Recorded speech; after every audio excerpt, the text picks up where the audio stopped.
Week 2 of the football season is here, and if you see splashes of pink, don't worry, Mahtomedi still carries the colors of navy and gold. It is pink out night as the Mahtomedi Zephyrs hope to stay red hot following their win last week over Mankato West. To do that, they'll have to take on a Highland Park Scots team that came oh so close to knocking off Richfield in their season opener. It's the Zephyrs and the Scots, live on SEC Sports. Greetings, everyone. I'm Mike Peden, and standing behind me is a picturesque view of George Smith Field. Mahtomedi picking up a big win 1 week ago as they try to get back into the state tournament. They were under 500 last year, struggled a bit. This year, they've got plenty of options in the run game. In fact, both teams do. Whoever has the stronger running attack will likely be the favorite to win in this game. We'll start with Mahtomedi because their tale branches out into several different paths. Their leading rusher from last week, Jacob Rubish, ran for nearly 100 yards on 20 carries, but he was one of 3 running backs to score in the Zephyrs' victory over the Scarlets of Mankato West. Another man to keep an eye on, Gavin Cruz. Normally, he doesn't run all that much. He had just 2 carries last week, but he ran for 82 yards, one of them a 41-yarder that led to a touchdown. And in this sport, at this level, any contribution can go a long way. While Rubish will likely get the bulk of the carries, having a white horse like Cruz and a few other options up their sleeve could stymie the Highland Park Scots. Highland 5-5 a year ago and came within a possession of beating Richfield. They lost that one 28-20. Their starting quarterback, Eric Reed, had a total of 6 pass attempts. He completed 4 of them. But like Mahtomedi, they will look to do their damage on the ground. They're led by Brandon Jackson, who averaged just over 5 yards a carry and scored 2 touchdowns in the loss to Richfield last week. So expect a fast-paced game, not a lot of passing attempts between the two teams. In fact, they passed for about 50 yards altogether and ran for over 200 when you look at the Week 1 stats. So time of possession and picking up first downs on the ground will be key to maintaining possession, tempo, and getting in front. For Mahtomedi, they hope to go to 2-0. Highland Park hoping to storm their way back and remind everybody we're looking to take a step forward. We'll be back for the kickoff. You're watching high school football live on SEC Sports.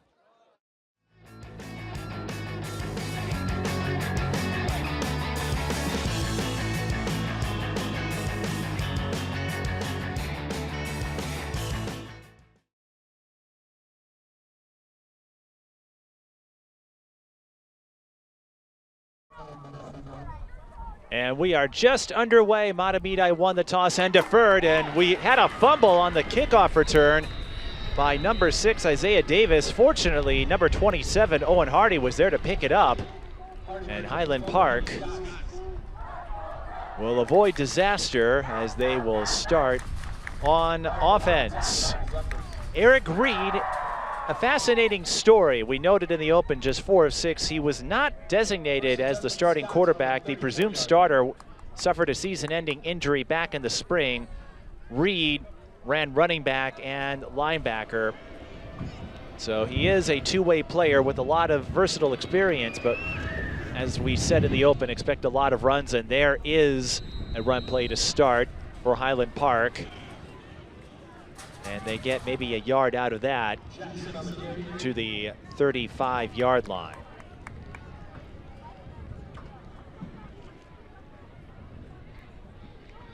We'll display the starters across the screen as we make our way forward, and Jackson picking up a yard on that first play. As we said, it's a battle of running backs, whoever can get that penetration. Oh no. Eric Reed gets tripped up, and at the high school level, once the knee goes down, that ends the play. It's a loss of 6, and that's going to make it 3rd and 15. An unfortunate circumstance in the NFL. If any of you watched the Eagles-Cowboys game and sat through the weather delay, Reed would have a chance to finish the play, but not here. Highland Park, Dave Zaitchik, the head coach, he's been at the helm for An awfully long time in St. Paul. I remember him back in my SPNN days. That's how long he's been around. Here's a 3rd and long. Reed flushed out, throws left, and the pass out of bounds. Great coverage by the Zephyrs, and it will be a 3 and out for the Scots on their first series. The intended receiver was Javari Brown, but again, if you can force the opponent, and this will be true on the other side of the ball too, force them into passing situations. Mark Graff from Mahtomedi just 4 of 12 last week, and Eric Reed had just 6 attempts in all. So not a lot of reps. Make them uncomfortable. That will be the mission defensively. So a 3 and out. Mahtomedi should get good field position on their first series, but we have to see how this punt plays out. It's a high snap and nowhere to go for Highland Park. Tasman Wicks gets wrapped up by Alex Hazy, and Mahtomedi will start with 1st and goal at about the 8. We saw this last week in the White Bear Lake Park of Cottage Grove game. High snaps, and in that case, it's a special teams miscue. Mahtomedi with 1st and goal at the 8. If you followed our coverage last year, they had a tough time with it. Not characteristic when you look at their history, but trying to make some new history this year. Got off to a big start with that win over the Scarlets last week. Here we go, 1st and goal. It's a keeper for Graff. Through the hole, and Graff on the first offensive play from scrimmage walks it in. Touchdown, Mahtomedi.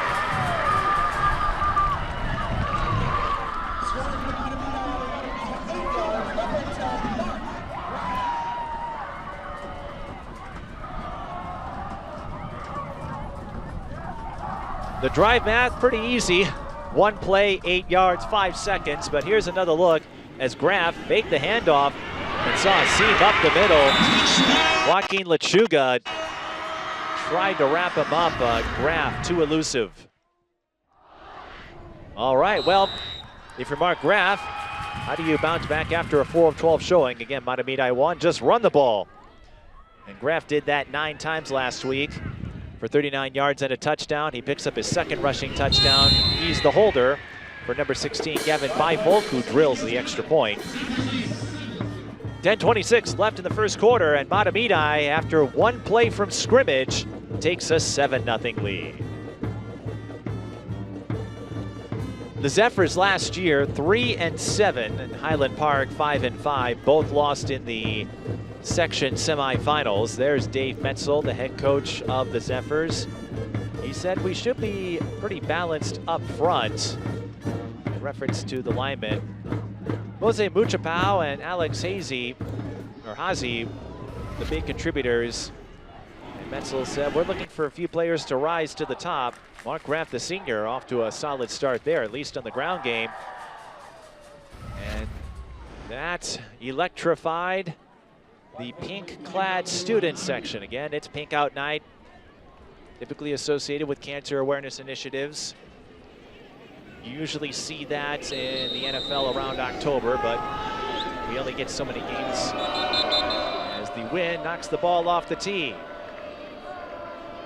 We're going to have to put the wind on a timeout. Actually, it is quite cool for this time of the year. Game time temperature 57 degrees. The wind coming out of the west-northwest at 12 miles an hour. Gusts up to 20. Jacket and hoodie weather.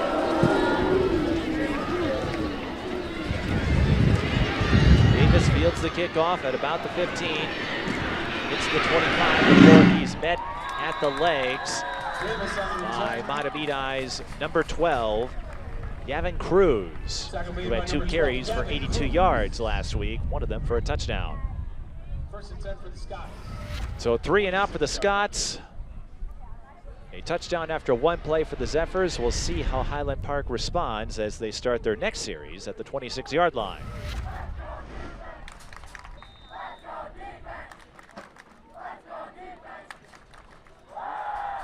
Again, Highland Park having to circle through some quarterbacks after an injury. Reed with the handoff, and Mahtomedi meets the ball carrier at the line. That is Jackson. Jackson on the carry.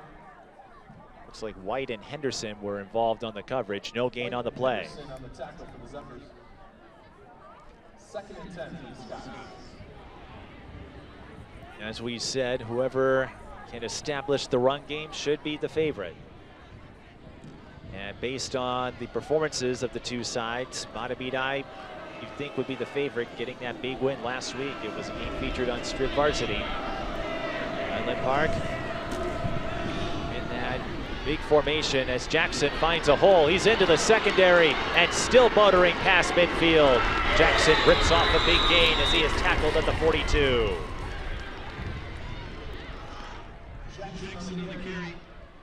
The first down of the game, and that's good for a 32-yard carry.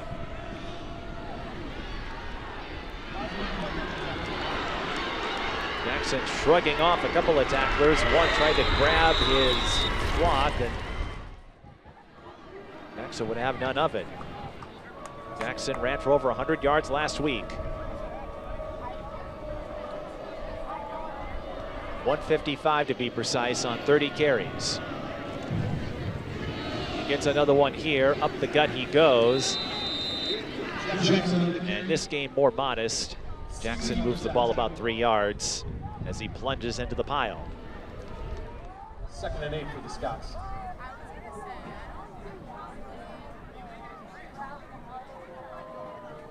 After this, Highland has some winnable games. The Harding-Humboldt Co-op, Johnson, Como Park. Washburn had a solid group a year ago, and then Central. So Highland Park could be a contender. They're in the Twin Cities region of the Northstar district. Again, in football, they don't have conference affiliations. They have districts. And Highland Park, that play clock winding down. It's down to 5. They're going to have to snap the ball or take a timeout, I think. Will they get it off in time? No, they took too long. Flag on the play. You can't see it on screen, but we do have play clocks here. Offense, number 5. 5-yard penalty, 2nd down. And there's the announcement from the official. George Smith Field does have play clocks. More stadiums at the high school level have them. Highland lost track, and those pre-snap penalties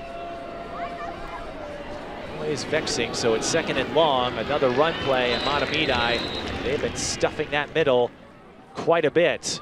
Jackson on the carry. Jackson met for Henderson on the tackle. for no gain. I thought it was a loss of 1 initially, but no gain on the play. And that will make it 3rd and 13 at the 44. Just great penetration along that line. And Edwin Henderson, one of the linemen, got some help from Cameron Hench, the linebacker. Keep an eye on number 53. He's been getting some of those tackles at or behind the line of scrimmage as Reed, nowhere to go. Mahtomedi all over that first line, a gain of 1, and Highland Park in that gray area, what I call akin to getting 55 cents if you're first up at the big wheel on The Price is Right Showcase Showdown. 4th and 12. A punt would risk a touchback and not much of a net gain per se, and going for it, not a lot of options here at 4th and 12 for a run-heavy team. Again, Eric Reed, the quarterback, just 4 of 6 last week against Richfield. Highland wants to run, but the math not favoring them so far. Play action for Reed, has protection, brings it downfield, and that pass is overthrown. Tasman Wicks, the intended receiver, but Reed flung it a little too hard, and Highland Park turns it over on downs, and that's what we're talking about. Reed, more of a running back than quarterback. And that's not to say guys like him can't play that position, but especially early in the season, that may be out of their comfort zone.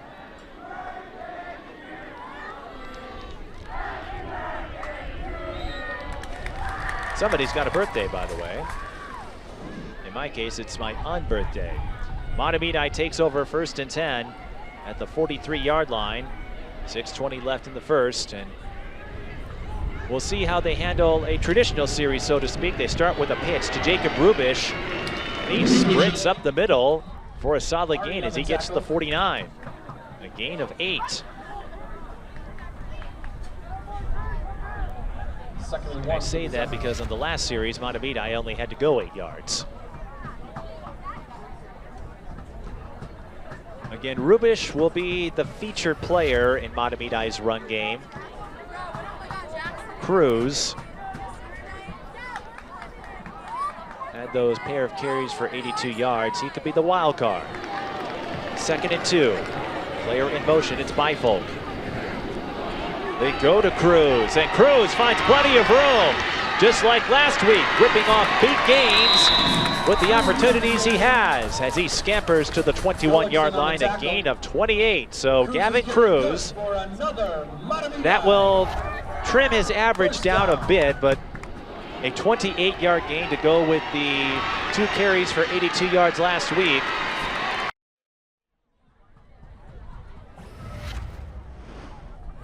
Cruz with that combination of speed and vision, he could rack up a lot of yards as the season moves along, even if he doesn't get a ton of touches. Our first passing play into the flat, making the catch is Bifolk. He's got room up the left side. He'll pick up another 1st down before he's brought down by Keelan Vang. Vang on the tackle. A 12-yard gain. They spot him at the 9. And as you saw in the replay, Bifolk was left wide open. Mark Graff says, all right, I'll take that. Again, Graff, in terms of accuracy, didn't have the greatest performance against Mankato West, but the Zephyrs got the win. Sometimes that's all that matters as Graff lines up under center. 1st and goal. It's Rubish. Rubish up the middle. Did he cross the plane? Yes, he did. Touchdown, Mahtomedi.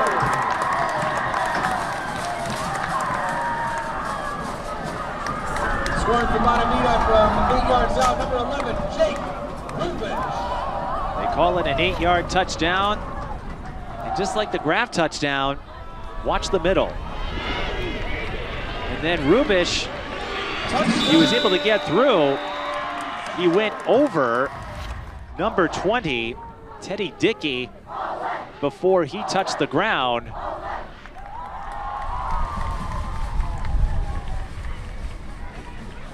Rubish taking advantage of the fact that he wasn't ruled down yet. Here is Bifolk's extra point. It's low, but it's through.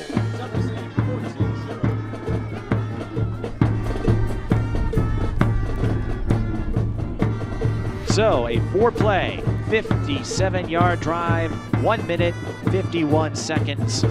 Rubish picking up the touchdown this time as we get another angle of that score. And so far, through 2 possessions, I think it's safe to say Mahtomedi's run game is having its day.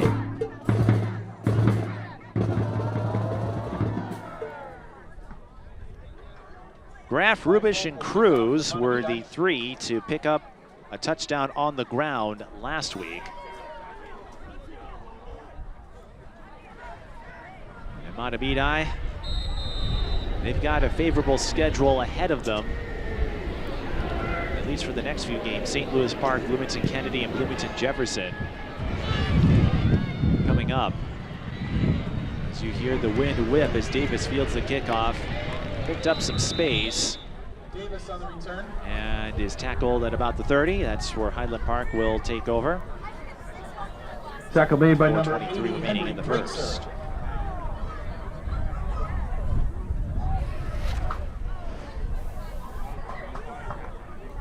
Highland Park, they do have a lot of experience coming back this year, and they have college level talent with Jackson, Joaquin Lechuga, and Will Walter. Lots of juniors on this roster.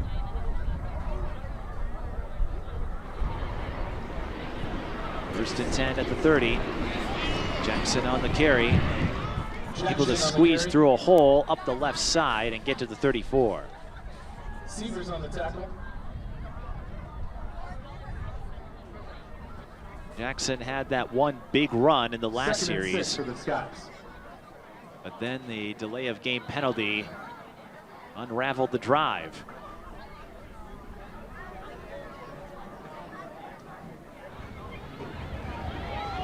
Second and 6. Jackson again. This time he looks to go right, gets through the first line. Jackson on the carry.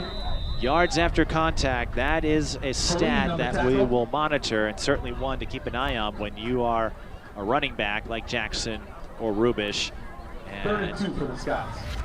You'll be getting your number called more than once. Another 4-yard gain, that makes it 3rd and 2. And those 4 or 5-yarders, they don't make the highlight reels, but they certainly help the drive math. So I would expect another run here on 3rd and 2. It's going to be Reed this time, and he's met behind the line. Ball pops out. Was he ruled down? Officials say he was down. Reed on the carry. But still a great defensive play by Mahtomedi. Reed held for a loss. Here's another look. No, he definitely was down as the ball came out, at least from that angle. Will Zephyrs making the tackle. And Mahtomedi forcing a 3-and-out for the 2nd time against Highland Park. Whips back the punt for the Scots. Not how the Scots wanted to start this quarter. And for Mahtomedi, a team that typically, they block the punt. And this time they'll run it in for a touchdown. Alex Hazy. I see what happened. Mahtomedi just got ahead of themselves. I was about to say how Mahtomedi, they're typically on the short list of contenders in 5A. Last year, a different story. Alex Hazy got the jump and brought his hand to the cookie jar and gave Mahtomedi all the cookies. Nom, nom, nom, nom, nom. I'll show myself out. Here's another look. Hazy just got a great read on it and showed off some track speed. Here's the extra point. Highfolk with a busy first quarter. He's 3 for 3, and Mahtomedi up 21-0 with 2:17 to go in the first.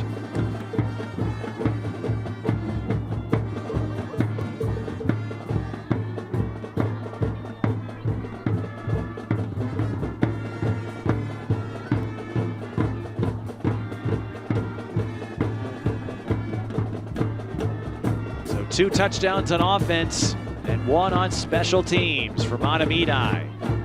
Special teams have been a huge chapter in the opening frame.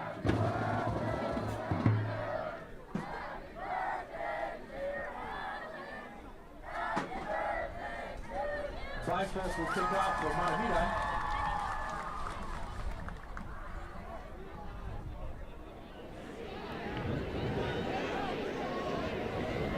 The Zephyrs making quick work. Remember, Mahtomedi went 3-7 a year ago.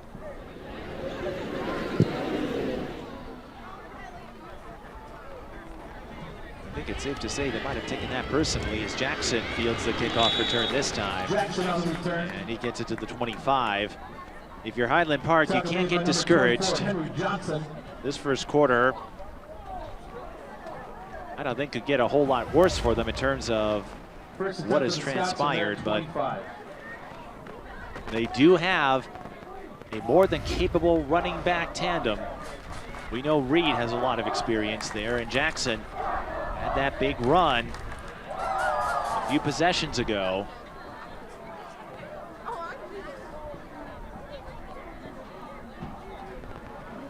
Mahtomedi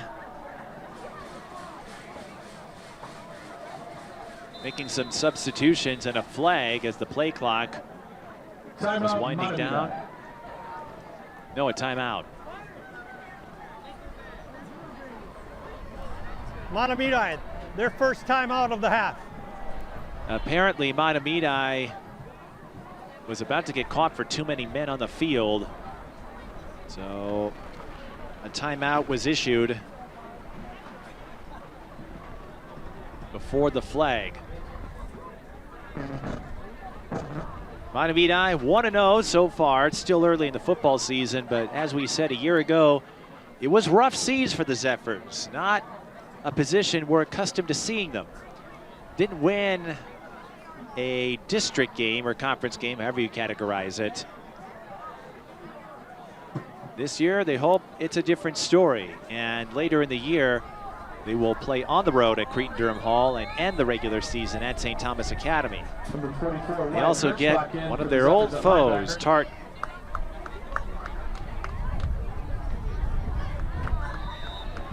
The next 3 games for sure, I think Mahtomedi can win. After that, some more statement games lie ahead.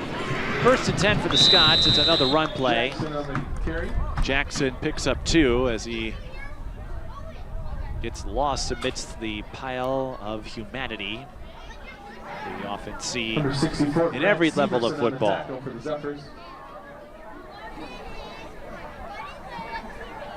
Second and 8 for the Scots.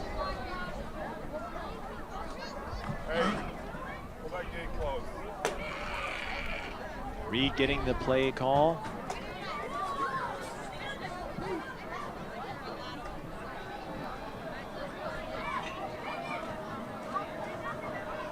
As he lines up under center.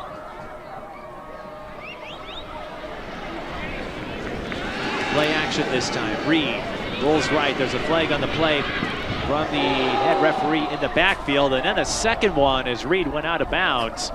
Reed on the carry. I suspect one of the flags will be for holding, and we might get a second on a late hit. There's a flag on the play.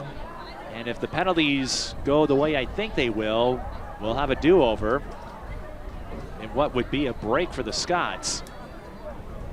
Again, that's based on how I see it. And Keelan Vang picks up the flag and tosses it back. Tossed it a little too far to the official, that is. There was a flag that came from the head referee who's positioned in the backfield. Usually when that happens, it's for a hold, and then another flag was thrown as Reed ran out of bounds.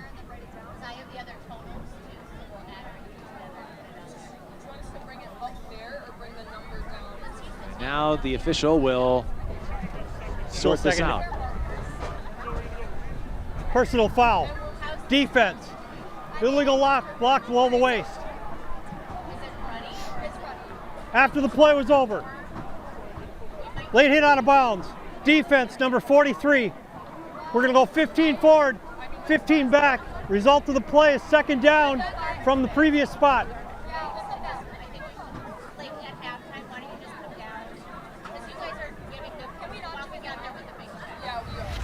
So an illegal block and then a late hit. We'll get a look at the late hit call. And there's the push you see from number 44, Wyatt Hirschbach. Reed on the carry. Reed out of bounds by that point. That's a no-no. Illegal block penalty against the Scots. And a late hit penalty against the Zephyrs.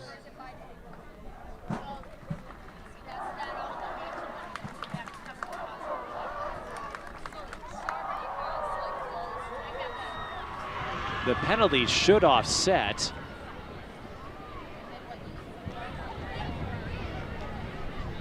And the official's sorting it out. You heard the ref say 15 forward, 15 back, but that would put you back at the spot you were. All right, guys, we're going to stop again. We did it wrong. We're going half the distance back. We're going to go full 15 forward. It's going to be second down. Okay. So if you made out what the official said, they will assess the illegal block penalty in Highland Park, which is half the distance, and then they move the ball 15 yards forward after the late hit. So they technically don't offset. It's second down, and Highland Park gained a yard after all that. Mahtomedi pushes them back a yard. As Jackson tried to run the ball up. Mahtomedi, they have been on top of him with 1:05 to go. By number 64, Parker Regan. Well, that is something you don't see every day at any level. 3rd and 8 for the Scots. And I think the reason why they didn't offset, why they enforced the penalties the way they did, now that I think about it, the referee did say after the play there was the late hit call. So because the penalties did not occur in the same sequence, the same play, they don't offset. One penalty is enforced and then the second penalty is enforced. And that's why they issued it the way they did. But Highland Park facing 3rd and 8 after losing a yard. Reed rocks back to throw, and the pass is picked off. Owen Eigen up the left side and to the 10. The second turnover by the Zephyrs. Owen Eigen with a good eye on the play. I'll show myself out once again, but not before Eigen celebrates that interception. And as we said, because the two quarterbacks going into this game, as Eigen read the route, Reed underthrew the ball. Not a lot of practice under center, so making them flinch, making them nervous, that could be crucial. And Mahtomedi winning that battle so far. 1st and 10 at the 12. This could be the last play of the quarter. They'll go to Rubish on the ground. Rubish, plenty of daylight. He waltzes into the end zone. He could have walked his way in there. And Mahtomedi firing on all cylinders. You got to be feeling pretty good if you're Rubish. A couple of carries that have gone for touchdowns. And once again, a parting of the seas. Rubish loving that middle, and I would too if there was nothing but turf in front of me. Will attempt the extra point for Mahtomedi.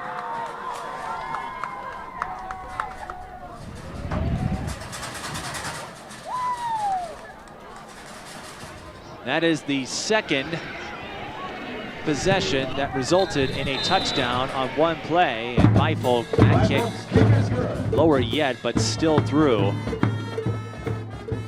28-0 with 14 seconds left in the first. One play, 12 yards, 5 seconds.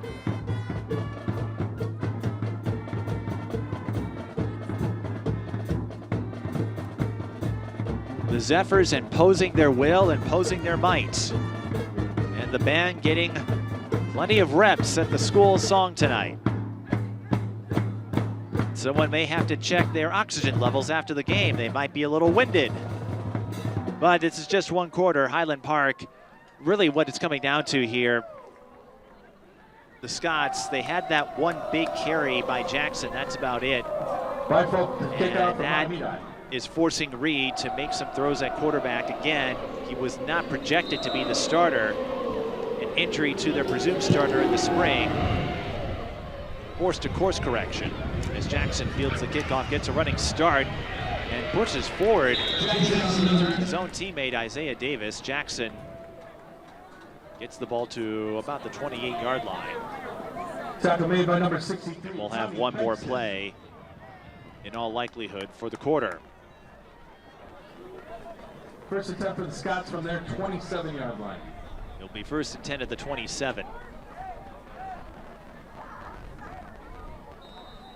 The last couple of possessions for Highland Park, harrowing to say the least. A punt that was blocked, returned for a touchdown, and then an interception that set up a 12-yard touchdown run by Rubish. Let's see if they can spring back into form on 1st and 10. Nowhere to go for Eric Reed. Hazy, who That's the end of the first quarter. had the punt return for a touchdown after the block, makes the tackle, and that brings us to the end of quarter number one. Mahtomedi up 28 donuts here on SEC Sports.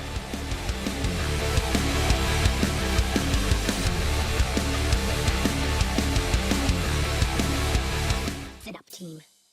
When I I look around this room, I see a fighting team of brave antibodies. But the flu is coming in strong, so I won't sugarcoat it. I need each one of you on your A game. The good news is, Anthony, the human body we've been tasked to protect, just got his flu shot, which supplied us with brand new gear to defend against the flu. That's right, we've upgraded our game with this new equipment. They give you a little extra boost. So let's go fight for Anthony, for his mom, his co-workers, that nice lady Patricia that lives down the street with the cute dog. In the face of viral adversity, we make Anthony thrive so he can protect himself and the people he loves most. Are you with me? Yeah! Let's work as a team to defend against the flu. Gear up with a flu shot to help protect others and reduce your risk of being sick or hospitalized with the flu. Learn more at getmyflushot.org.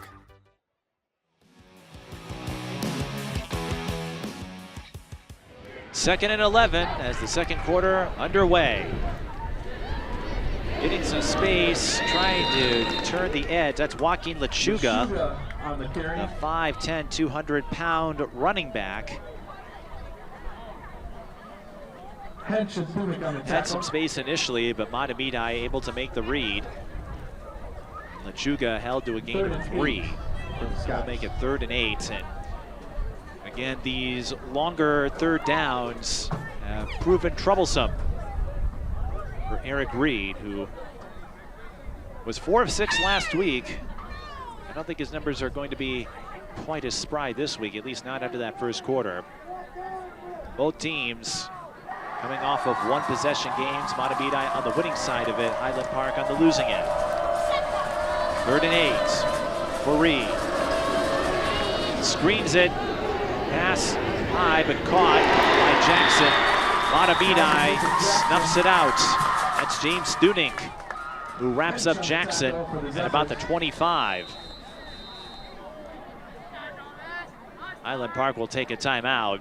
4th and 12 for the Scots. They'll have to punt it, but I think Dave Zajic wants to Timeout, Highland Park. gather up his troops and get them refocused. It has been a rocky beginning to this Week 2 contest. Later in the game, around halftime, Mahtomedi will honor their spring state champions from the last school year. As you know, with spring sports, they don't get to bask in the celebration like fall and winter sports do, because the spring state tournaments take place after the school year typically concludes. But they will honor the state baseball champions in Class 3A, flag football, which is not a high school league sanctioned sport yet, but the Vikings throwing their weight behind it. Actually led to a lot of double duty for some athletes with girls flag football last spring. Back to action here. Highland Park punts it away. Making the catch is Luke Torgrud. Up the right side he goes, and he is still flying. Torgrud tackled just outside the 10. Everybody on Mahtomedi looks like they've got afterburners.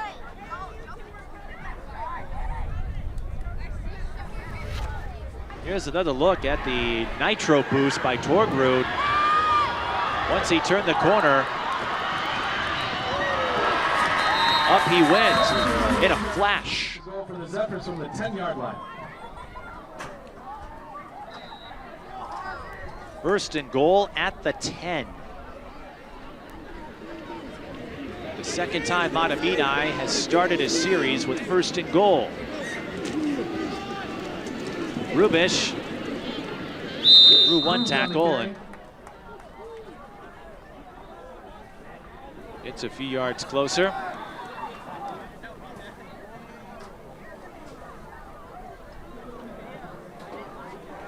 They give Rubish a gain of 7. Hardy on the tackle. 2nd and goal from the 3. 2nd and goal. It is a little trickier to pick up the yard marker from where we're at in the press box. That's just because of the skew we face on this end. Second and goal. Graf under center. Rubish again. Touchdown, Mahtomedi. Number 3 for the senior running back.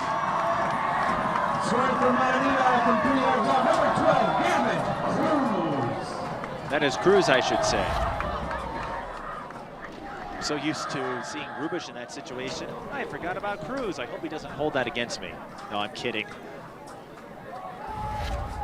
But Cruz, Rubish, Graf, the running backs who stepped up. Graf, a quarterback, but you know what I mean. Stepped up in that win over Mankato West. They are teaming up once again against Highland Park.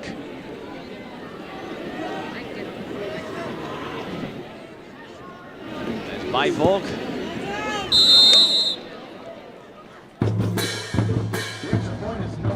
Hooked that extra point wide right. A first world problem though for the Zephyrs because they lead 34-0 with 9:56 left in the second. 2 plays, 10 yards.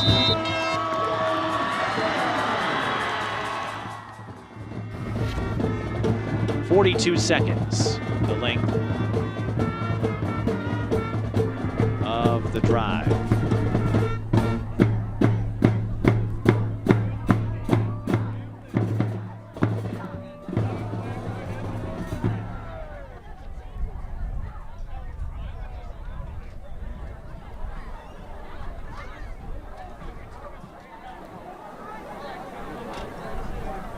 Entering this contest, Byvolk will kick off for the Zephyrs. the metrics indicated that Mahtomedi would be the favorite, but even so, it is astonishing to see how quickly they built up an advantage as they get a late substitution into the kickoff. Jarek Brown, he had to hustle to get to his spot.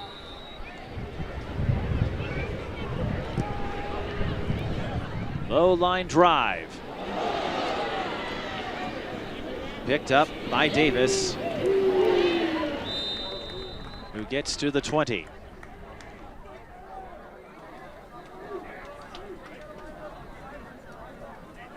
It's Jarek Brown who had to sprint onto the field to line up for the kickoff, who makes the tackle.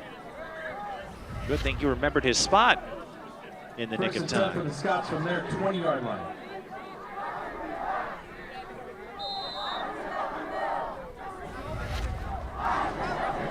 If you're keeping track, Mahtomedi has a total of 2 first downs, Highland Park with 1, but the starting field position skewing that count a bit as Jackson gets the carry, finds a gap to wedge through for a gain of 6. Cody Callion for the tackle. Down to the Zephyrs. If you're Highland Park, you might be looking for the little things at this point to try to build your way up. Again, this is a team that won 5 games last year. Next week they get Harding-Humboldt. That co-op hasn't been too strong of a contender over the last several years.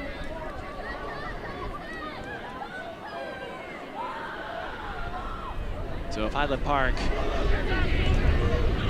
can't get things flowing this week, you have to think next week gives them a pretty good chance of a bounce back, as Lechuga picks up another yard on the carry. Lechuga on the carry. Number 84, Gannon. Reed 5'9" again. Not his typical position. Reed last year played running back and defensive back. In on the line for the Zephyrs, number 54, Matthew Arumba. 3rd and 2 for the Scots. 3rd and 2 for Highland Park.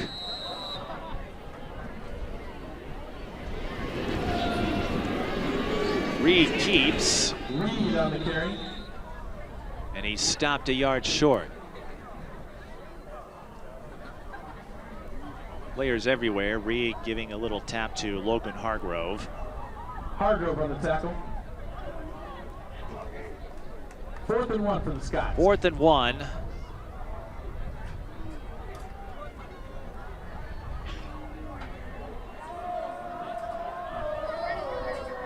Highland for the moment. They're going to go for it.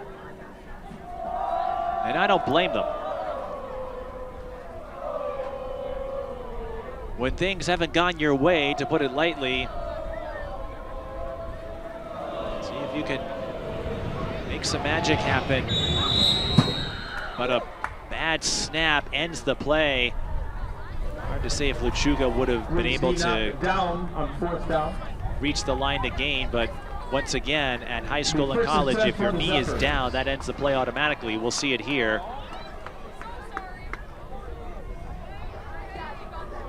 So a botched snap, it looks like, ends the play before it has a chance to begin, and Mahtomedi with another short field. They'll get 1st and 10 at the 26. And they're sending in a new quarterback already, Trevor Rogoszewski. With the game as it is right now, I think you can understand the substitution. So I think it's going to be a short night for Mark Graff. And it looks like we're going to see some of the second stringers finish this one out. On the carry. I know that's strange to say midway through the second quarter, as Mose Muchapau found himself swallowed up for a loss of 3. I think it's one of those circumstances, though. We've seen what the starters can do. They have steamrolled the competition tonight. And if things get dicey or out of hand, you can always throw them back in. But it's something of a gentleman's agreement when the game turns into a runaway like this. You don't get bonuses for margin of victory, so great opportunity to give some of the backups a chance to play. Rogoszewski make the handoff, kept it himself, and picks up maybe a yard. Number 70, Nolan Wise on the line. And if we are indeed going to see the second stringers for the rest of this game, this might be the shortest stint I've ever seen at quarterback for Graff and for the other front runners like Rubish and Cruz.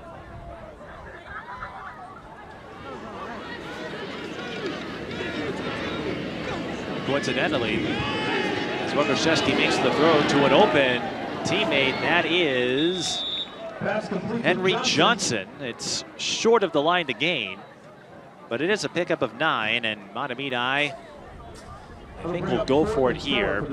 Bifolk has been a little wobbly as of late with his extra point attempts, and you'd be looking at a 37-yarder in this case. The stat sheet is going to get a little bigger, I think, for Mahtomedi as the backups get a chance to strut their stuff. It's 4th and 4 at the 20. The line to gain is the 16. Rogoszewski flushed out, under pressure, incomplete. Good effort, but Johnson couldn't snatch it. Mahtomedi turns it over on downs. 1st and 10 for the Scots.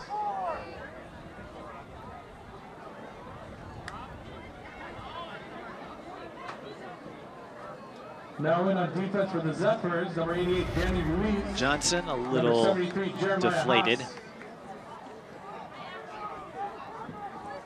Number 35, Alexander Cyprus. Johnson, by the way, made his first reception a couple plays ago. And like I said, I think that stat sheet that we get on the hubs, they haven't migrated fully to strip varsity yet. It's going to get a little bit bigger for Mahtomedi if this is their game plan the rest of the way. Reed will keep on 1st and 10, and he stumbles his way to the 25, the 26.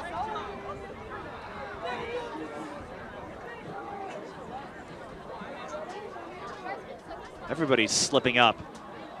We had some rain 2nd and 4 for the Scots last night, but field should be high and dry tonight.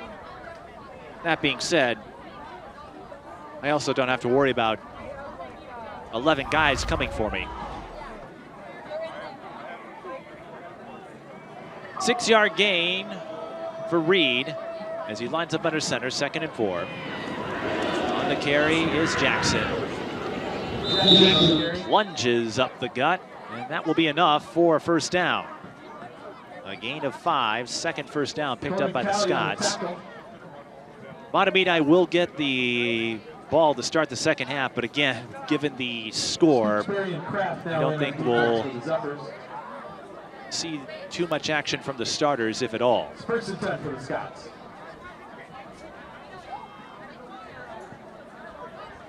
And this is one of those sportsmanship gestures.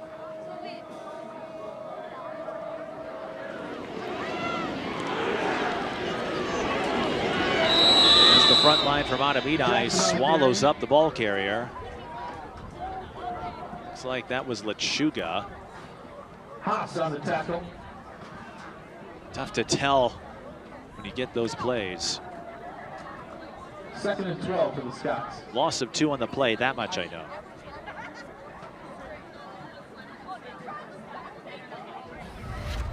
Here's another look.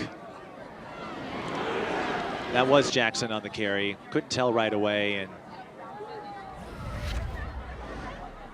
3 Zephyrs got to him almost as soon as the ball was handed off.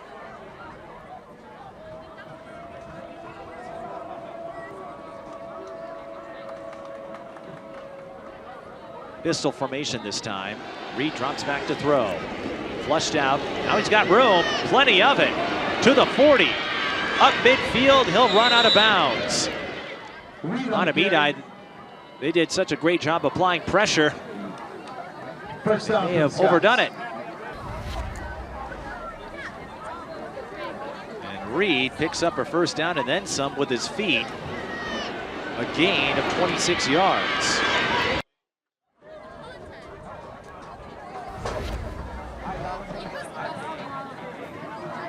Reed did carry the ball 20 times last week for 49 yards against Richfield, scored a touchdown.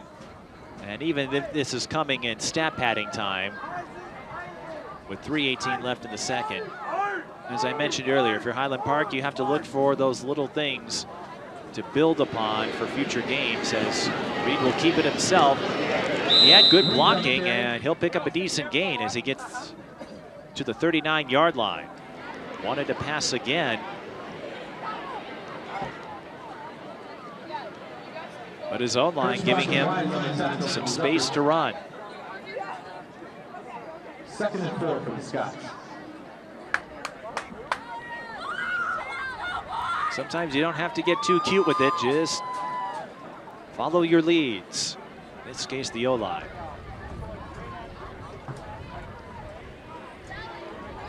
And run plays are a little more natural for Reed.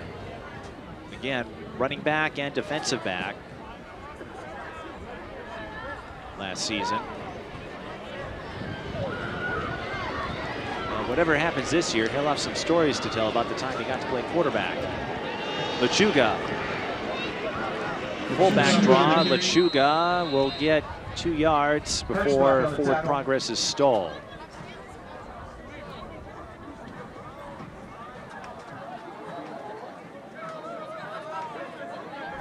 And one reason why you're seeing some of the backups from Mahtomedi take the field this early, as we said, there are no bonuses for margin of victory. As we are under 2 minutes to go in the second.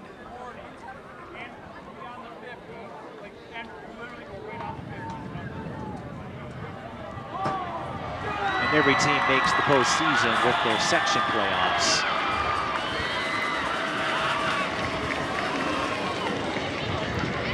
Jackson ran into his own blocker. Hirschbach on the tackle. Teddy Dickey and Lucas Kraft share a word. Don't worry, it's not a confrontational word, but they got a little tangled up with each other. In the meantime, Jackson picks up 8 yards on the carry and got the first. Might have had more if he didn't run into his own man, or no, that was a Mahtomedi player. Initially, I thought he ran into his teammate. Wyatt Hirschbach got the stop. Threw up the stop sign, so to speak, but a first down nonetheless. Bootleg, pass, caught. It's Tasman Wicks who makes the catch.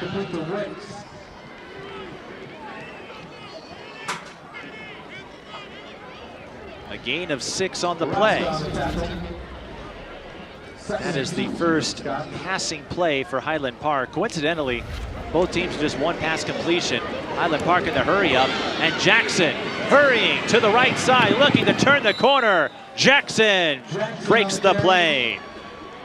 Brandon Jackson says, "Excuse me, but I've got a date with the end zone." And Highland Park will avoid the shutout at least with a 23-yard run to Pater.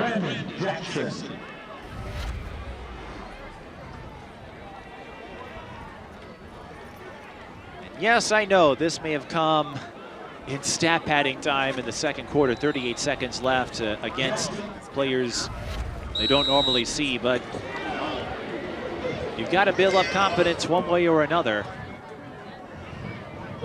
Highland Park had too many men initially. Now they get set up for the extra point. And that is number 88, Brennan McMahon, who sends it through. So it's 34-7. With 38 seconds left in the second. Again, Mahtomedi will get the ball to start the second half. That was a 9-play, 80-yard drive, 4 minutes, 55 seconds. And Brandon Jackson scored on a 23-yard run. Highland was able to catch Mahtomedi with the hurry up, and Jackson just kept working and working the right side until he was able to reach the corner. Jackson, 2 touchdowns last week in the game against Richfield. He'll have 1 to look back upon at least, and we'll see what the second half brings.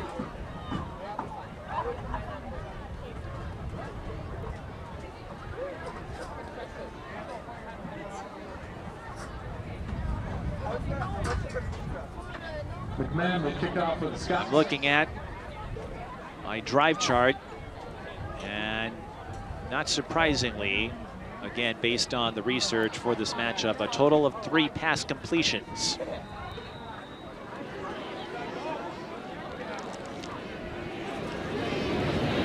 There have been a few more attempts than that, but I keep track of completions. Mahtomedi fields the kickoff. This is Cruz, who gets it to the 40, just about. What will Mahtomedi do with it? They get the ball to start the second half. First attempt for the Zephyrs from their 41-yard line.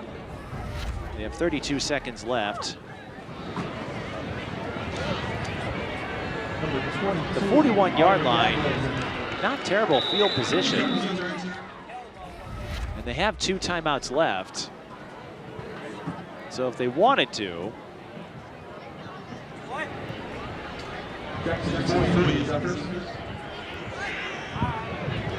try to make something happen here, but the play clock is winding down. They'll go to the ground, and I think that's going to do it for the first half.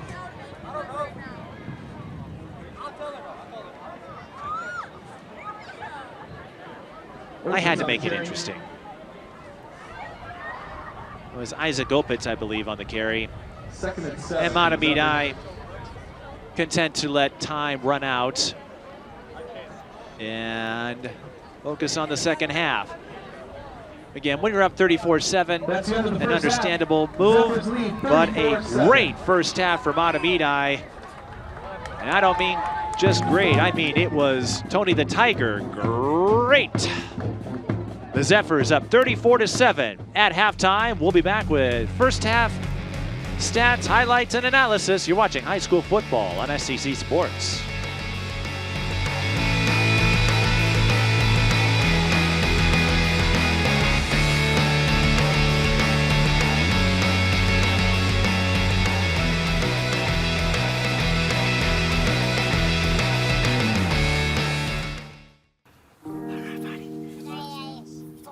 Love is a lesson that doesn't end. It knows no conditions, so you better buckle in. Love keeps you on your toes. It never stops, only grows. Love isn't easy, it's a commitment. Especially when they're being their most resistant. Love is being prepared for the journey ahead. Love doesn't let any concerns go unsaid. Love is finding the right seat so you can take a breath. But remember, love isn't lax. It always double checks. Check that your kids are in the right seat at nhtsa.gov/the right seat. Love protects. Sit up, team. When I look around this room, I see a fighting team of brave antibodies. But the flu is coming in strong, so I won't sugarcoat it. I need each one of you on your A game. The good news is, Anthony, the human body we've been tasked to protect, just got his flu shot, which supplied us with brand new gear to defend against the flu. That's right, we've upgraded our game with this new equipment. They give you a little extra boost. So let's go fight for Anthony, for his mom, his co-workers, that nice lady Patricia that lives down the street with the cute dog. In the face of viral adversity, we make Anthony thrive so he can protect himself and the people he loves most. Are you with me? Yeah! Let's work as a team to defend against the flu. Gear up with a flu shot to help protect others and reduce your risk of being sick or hospitalized with the flu. Learn more at getmyflushot.org. Achieving my goals as an adult was challenging without a high school diploma. With the help of an adult education center, I finished my high school diploma and it changed my life. This yearbook is a testament to your accomplishments and how they have impacted all of us. Getting my high school diploma made me feel like I can do anything. Now, I can help the kids in my community achieve their dreams. When you graduate, they graduate. Visit finishyourdiploma.org to find free and supportive adult education centers near you.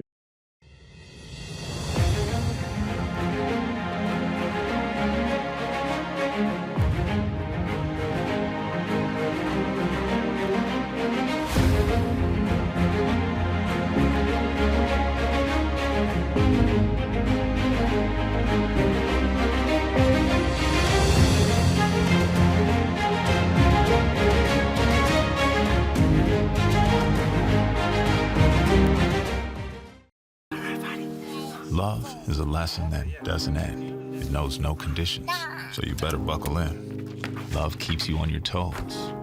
It never stops, only grows. Love isn't easy, it's a commitment, especially when they're being their most resistant. Love is finding the right seat so you can take a breath. But remember, love isn't lax, it always double checks. Check that your kids are in the right seat at nhtsa.gov/the right seat. Sit up, team. When I look around this room, I see a fighting team of brave antibodies. But the flu is coming in strong. The good news is, Anthony, the human we're tasked to protect, just got his flu shot, which supplied us with strong new gear to defend against the flu. So let's go fight for Anthony. Are you with me? Let's work as a team to defend against the flu. Gear up with a flu shot to help protect others and reduce your risk of being sick or hospitalized with the flu. Learn more at getmyflushot.org. Danny. See me after class. Okay, so, Jennifer? Yes? Okay, let me know. Danny, I just got this notice from your school. We need to talk. This is important. We need to talk. Danny, wake up!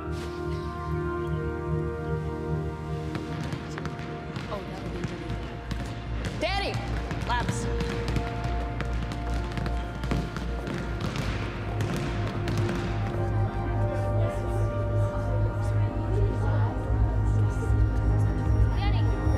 Danny! She's overdosing. When no one else knows what to do, it's gotta be you. Carry naloxone. You could save a life.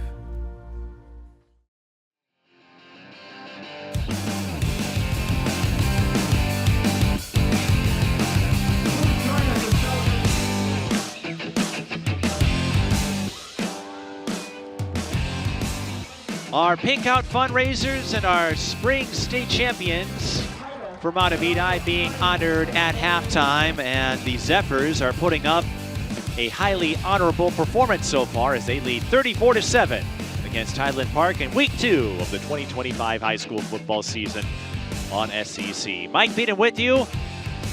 Mahtomedi on top of it from the jump,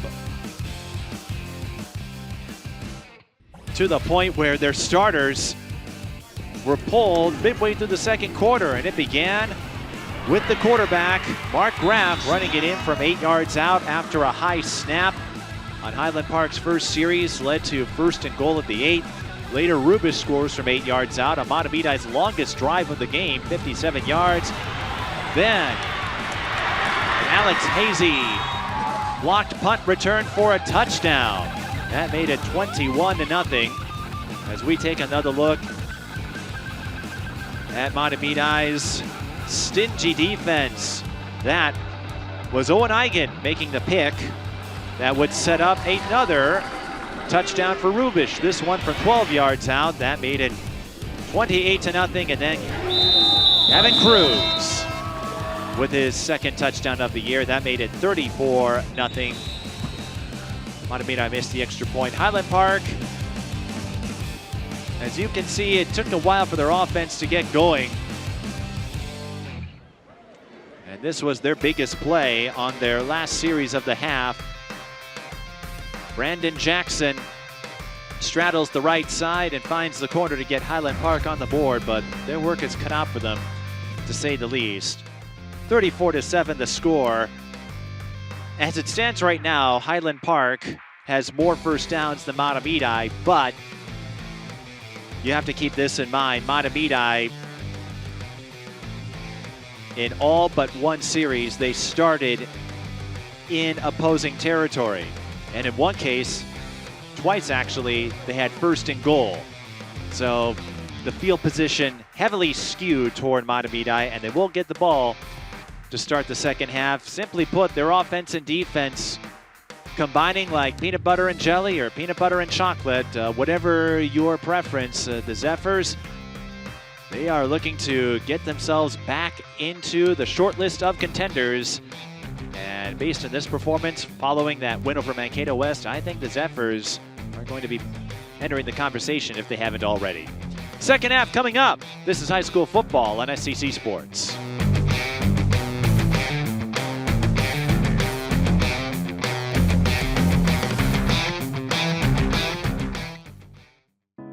The bravest person I know is definitely my dad, 100%.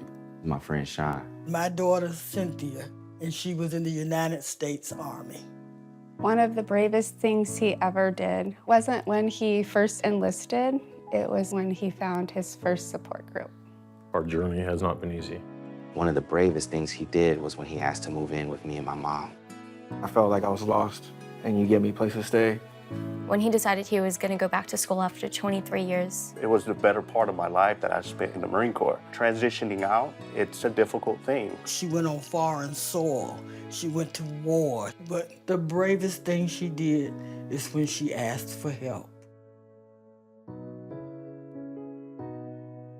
So I really appreciate it.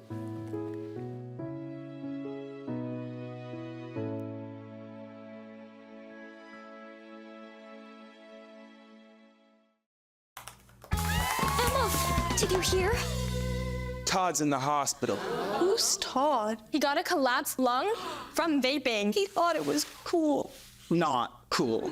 Promise you won't vape, Emma. It can lead to a lifelong addiction, and we can't be friends if your lungs collapse. Bogus. Wacky sitcom teens aren't the best people to talk to your kid about vaping. Hey, you got a minute? You are. Start the conversation with your child about vaping today. Buckle up! Nobody is more prepared for an emergency than Dogman. With all your kung fu skills and your K9 fortitude or whatnot. But for the rest of us, a good plan goes a long way. Come on, let's go! So, whether it's an unexpected disaster or the world's most evilest cat bent on destroying all do-gooders, Destroy all do-gooders! you can help your family be ready for anything. No time to waste. Will you get out of here? Get started today at ready.gov/kids. I never realized that I'd be taking care of a 2-year-old and a 9-year-old on my own. Sometimes as dads, I think we're too hard on ourselves. We get down on ourselves on not being able to, we're the providers, but we also have to learn to take care of ourselves. Self-love made me a better dad because I realized my worth. My daughter Isabella recently had a graduation into high school, and I got emotional because I saw pride in her eyes. I saw my daughter have her own self-love, and I saw the hard work of me being that dad 24/7 transferred to my teenage daughter. The word father means a lot to me. When I give my love to my children as a father, I can see it. There I was, 16, divorced, remarried with a baby, another on the way, and I could barely read or write.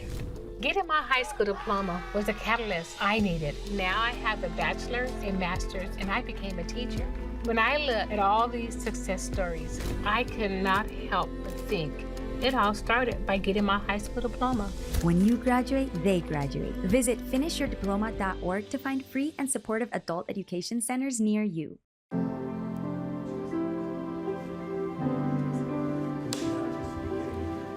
My dad showcased a sense of love that I never had before. It felt like it was something that I've always wanted. I mean, he's not only my parent, he's like my best friend.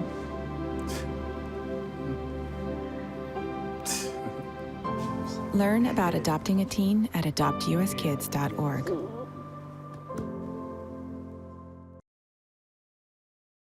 Sit up, team.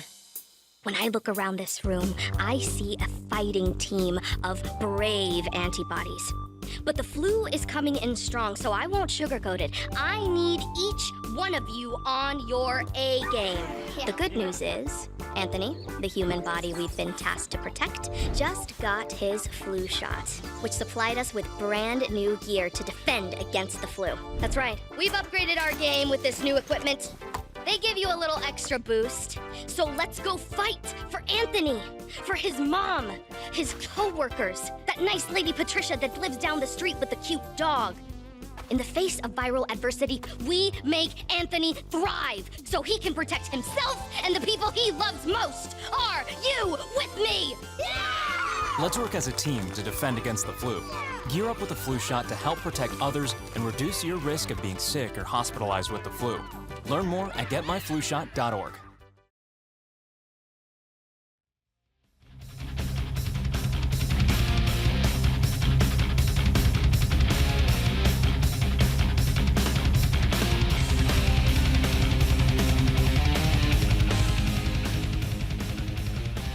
We still have a few minutes before the second half begins as the halftime festivities are over. And I don't know if you caught this on camera, but after the fundraisers were honored and the spring state champions, the school principal, Justin Hahn, and Mahtomedi school resource officer, rumor has it, they were bombarded with pink slime.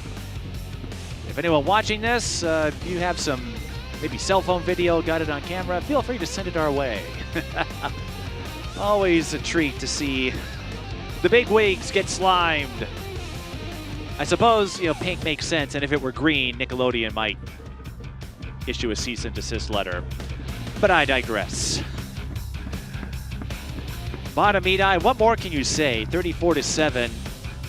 And as we said during the halftime highlights, it got to a point where the second stringers came out midway through the second quarter, and here's a look at what lies ahead for Mahtomedi. We mentioned this earlier, but I think the Zephyrs can pick up a series of wins before they run into a serious challenge, perhaps at the end of the season. Mankato West was a big one. Mahtomedi passed that test, winning 21-19. A 2-point victory there. But it's early, so not a whole lot of data to draw from.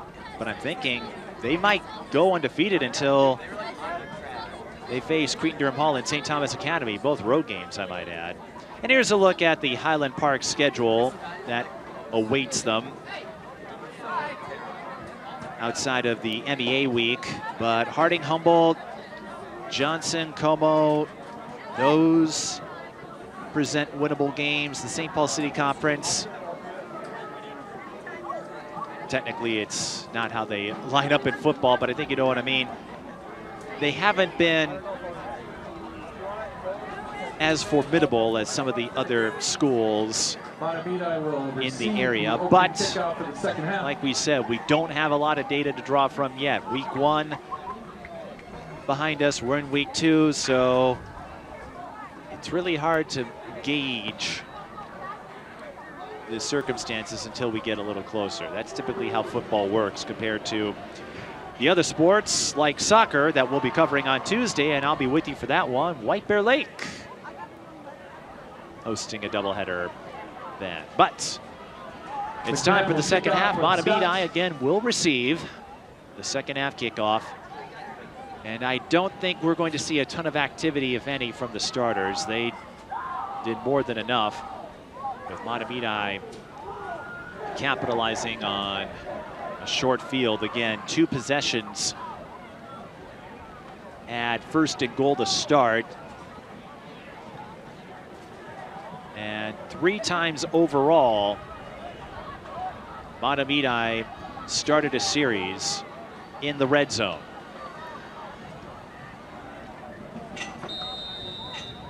Their longest drive, 57 yards. That resulted in a score. This one a low kickoff. Scooped up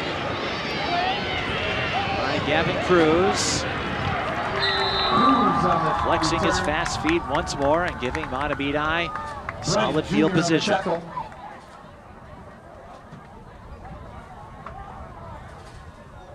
It will be 1st and 10 at the 43. First down for the Zephyrs on the 43-yard line.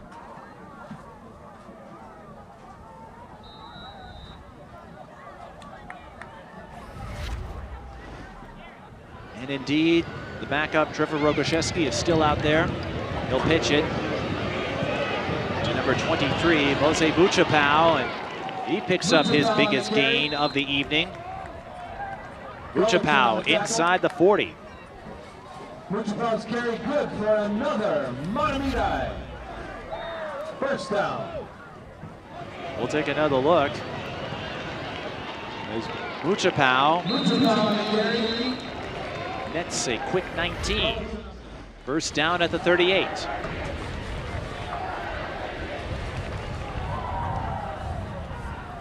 Buchapau saw a few reps last year for the Zephyrs.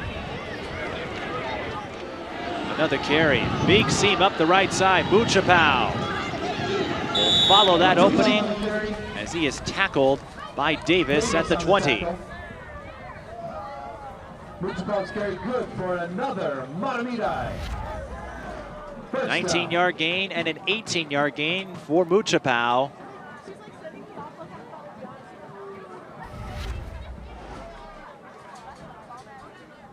I know he is lower on the depth chart compared to Rubish and Cruz, but this could be another option for Mahtomedi, another possibility. They're in a pinch and they have to call up number 23. This time he runs up the left side and there are no blockers to help him, so Highland able to hold him for a short gain. Wicks on the tackle. Wicks on the tackle. For the Zephyrs. A 3-yard gain for Buchapau.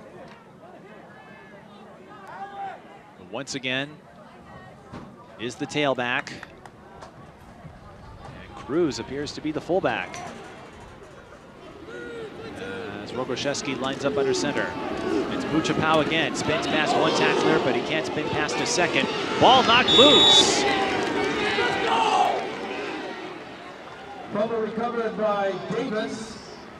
And Isaiah Davis makes the fumble recovery.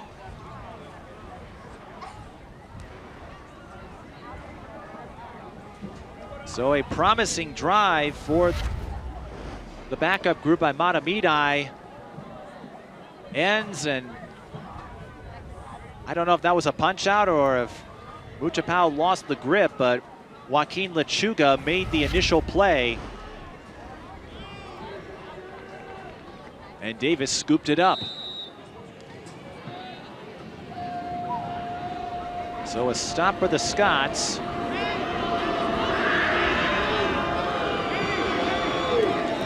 About time. It didn't look like they were fully set. Lechuga was still motioning to the sideline, and I don't think that was a trick play. Lechuga, I don't think fully understood the play. A 1-yard loss.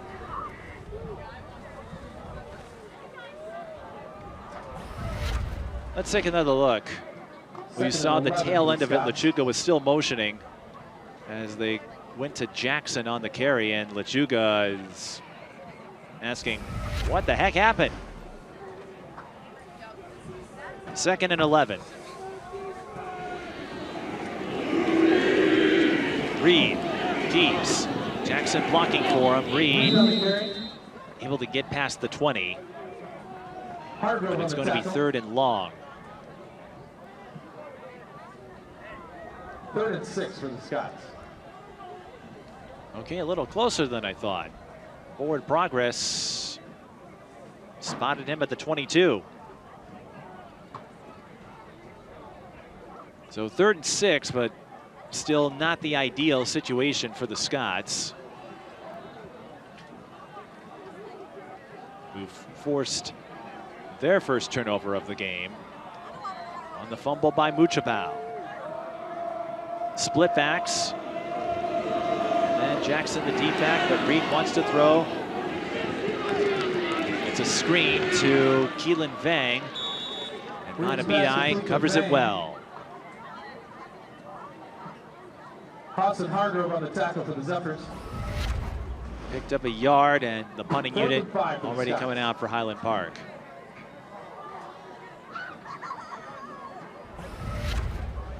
And as you saw in the replay,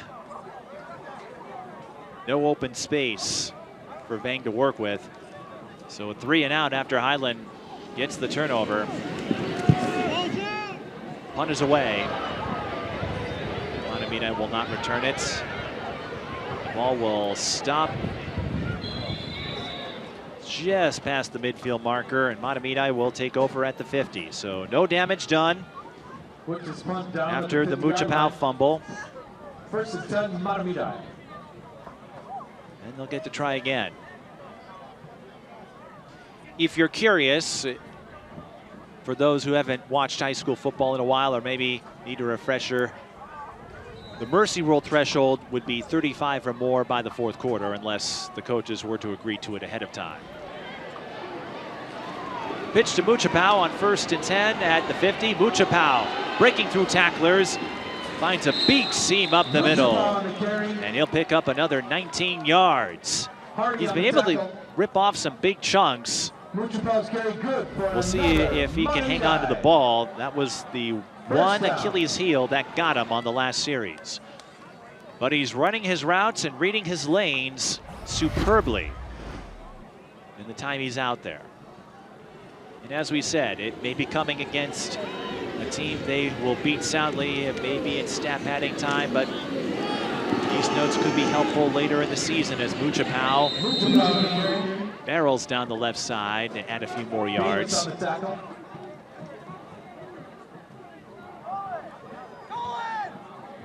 He picks up about 5. It's been a pretty clean game, all things considered. Just a total of 3 penalties in the first half. 1 delay of game, and then that dual penalty, illegal block, and then a late hit that occurred after the play. Ogoszewski under center, Muchapao the tailback. Another carry, big hole up the right side, and Muchapao marches forward to the 10. Gullickson on the tackle. Highland player down. Mahtomedi. First down. After a gain of 16. And Muchapao on the carry. much like Cruz and Rubish, cashing in on the lanes. That is Lechuga, whose leg is being worked on.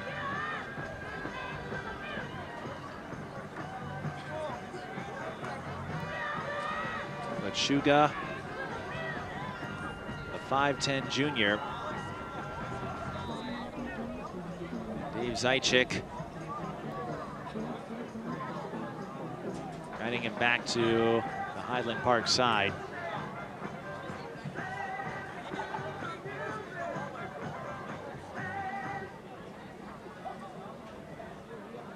First and goal from the 10-yard line for the Zephyrs. Well, the band has called it a night, it looks like, so. Muchapau, nothing up the center, so he scampers down the left side. The change in direction leads to a touchdown for Mose Muchapau, the senior. Scoring from 10 yards out, number 23, Mo Muchapau.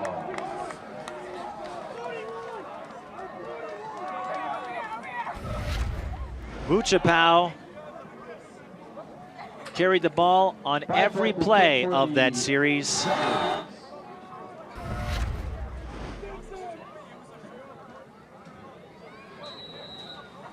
And a fine adjustment by him when he saw the middle lane was blocked off. Noticed plenty of space along that left side. Followed his intuition. Extra point is blocked. Extra point is blocked by the Scots. Zephyrs lead 47.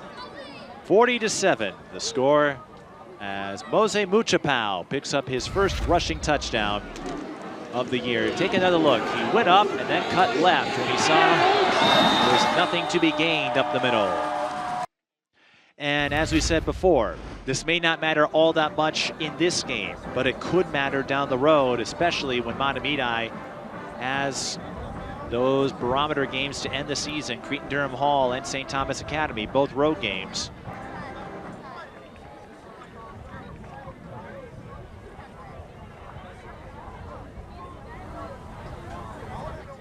But that was a 4 plays, 50 yards, 54 seconds. And Mose Muchapau carried the ball all 4 times.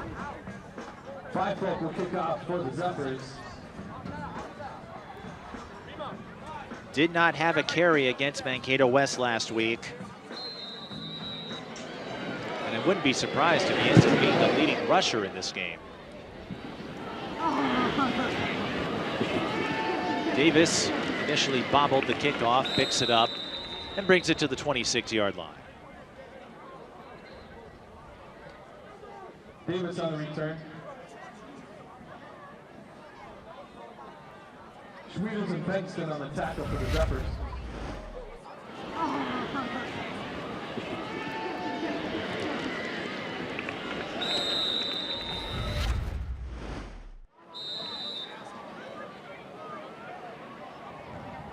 We'll see what Reed and Jackson have in store in this series. For Highland Park, we've seen them sprinkle in some big plays, but they haven't been able to sustain it or reel off a series of them the way Mahtomedi has in this game as Reed underthrows his target, Keelan Bang. That is going to be the story to watch for Highland Park later this season. How comfortable, how acclimated can they get Reed in the pocket? This is not his natural position.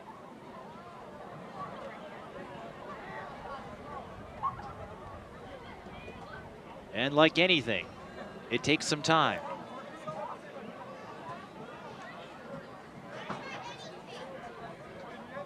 At the higher levels, you typically don't put in a running back and defensive back at quarterback, but things are a little different in high school ball. Jackson out to the 30. For a gain of 4.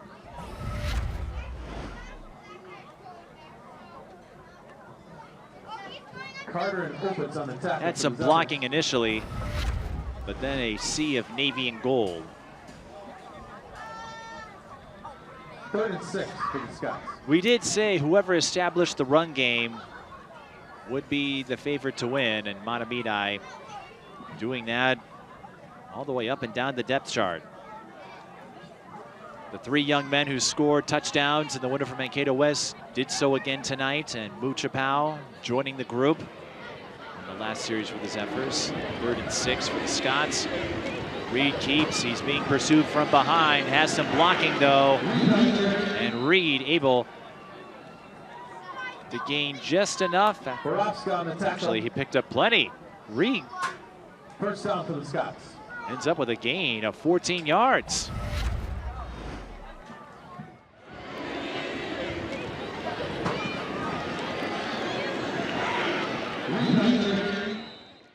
It didn't seem like 14 on the replay, but Reed a little sneaky on that series.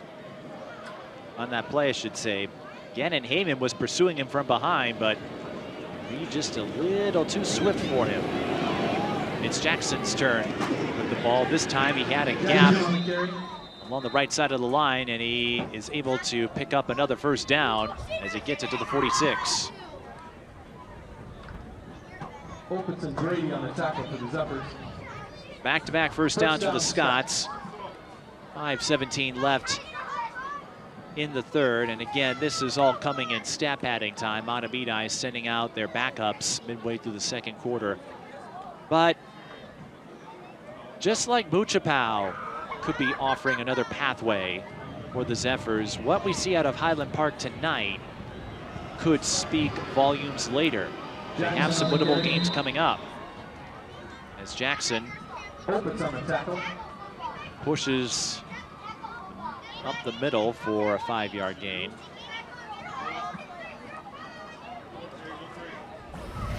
They gave him an 11-yard gain on the last play. And he just pushed the pile up by himself, it looked like. But what we see tonight out of Highland could also be a foreboding. As we see Davis making defenders miss. Pushed out of bounds. Pushed out of bounds at the 25. Another first down for the Scots. Isaiah Davis, the 6'3" running back, 6'3", 210.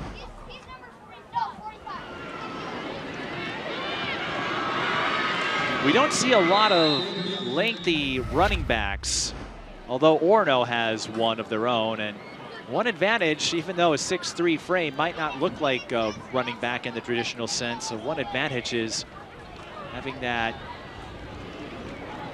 extra body, that extra oomph, can make it difficult to bring someone down, at least not without assistance. That time, Mahtomedi covering up the lanes and getting to Davis before he can do much with it. And Davis held for a gain of 1.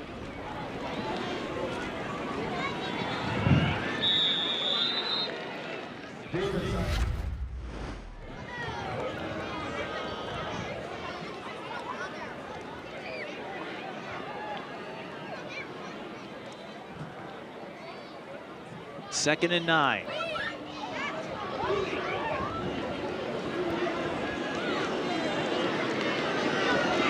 Reed, the junior, under center. Keeps it. Spins past a couple of tacklers, but Mahtomedi able to keep Reed from breaking out for a big one. Pendleton on the tackle. Pendleton making the stop. 3-yard gain. It will be 3rd and 6 in what is 4-down territory, even with the game pretty much in hand.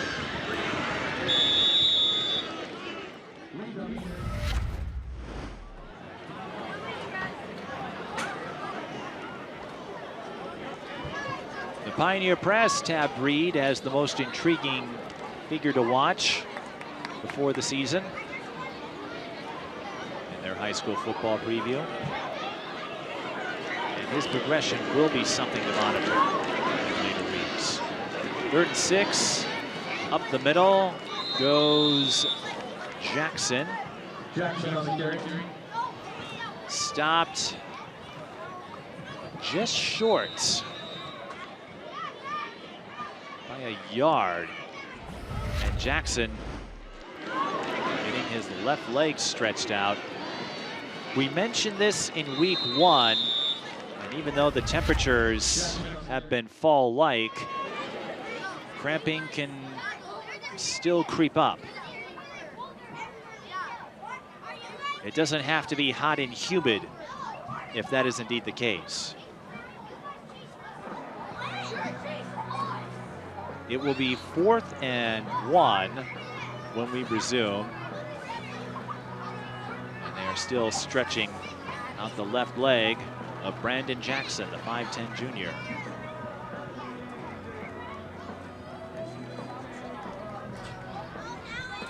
And he gets back up and will trot his way back to the Highland Park bench. Now he's limping a little bit. So Jackson will have to sit out this play at least. 4th and 1 for the Scots.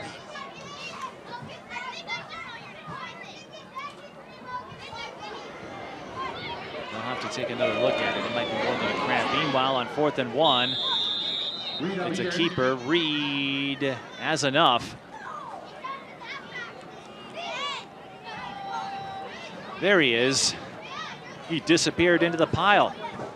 1st and 10 for the Scots on the 14-yard line.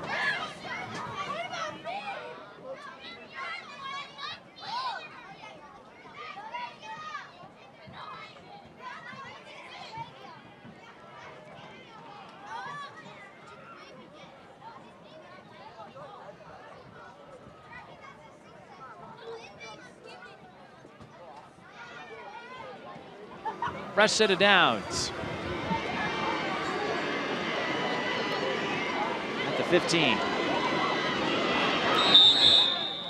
Fumble recovered by Reed. And Reed able to get on top of it after the ball was fumbled. I see what happened. It was a bad snap. No gain on the play.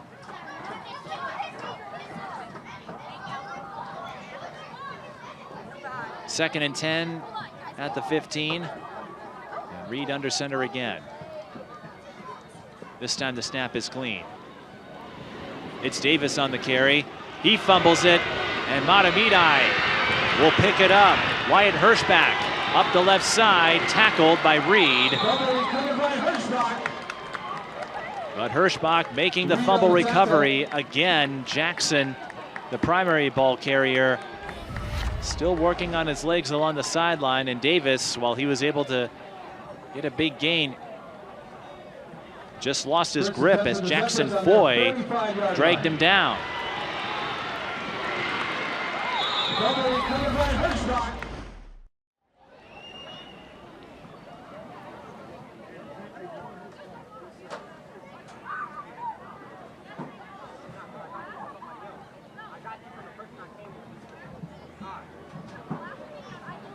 So the third turnover caused by Mahtomedi.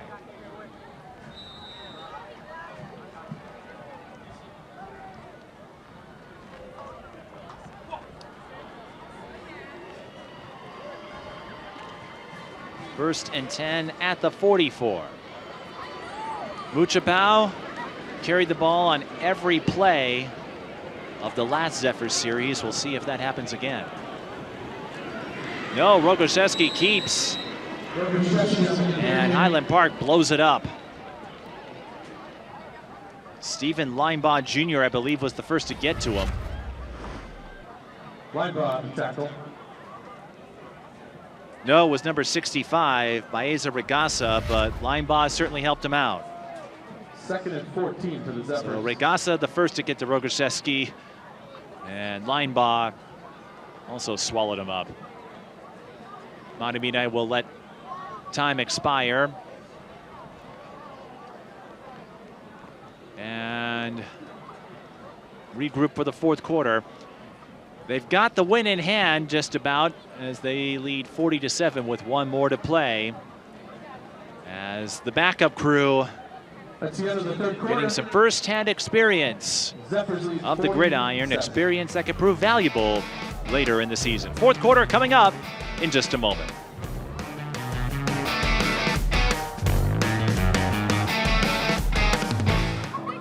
The bravest person I know is definitely my dad, 100%. My friend Sean. My daughter, Cynthia, and she was in the United States Army. One of the bravest things he ever did wasn't when he first enlisted, it was when he found his first support group. Our journey has not been easy. One of the bravest things he did was when he asked to move in with me and my mom. I felt like I was lost, and you gave me a place to stay. When he decided he was going to go back to school after 23 years, It was the better part of my life that I spent in the Marine Corps. Transitioning out, it's a difficult thing.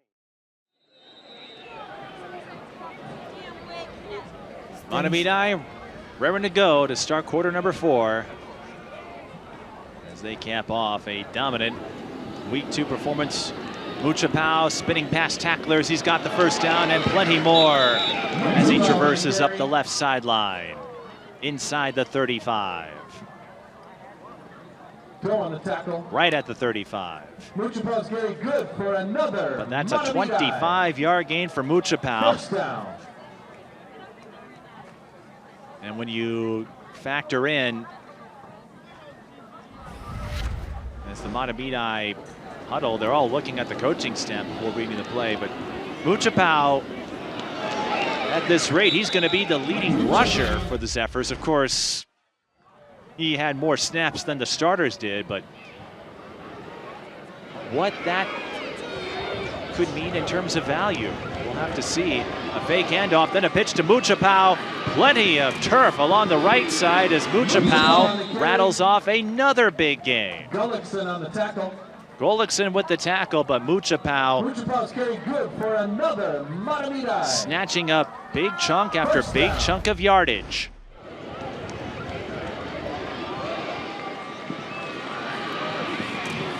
Back-to-back first downs.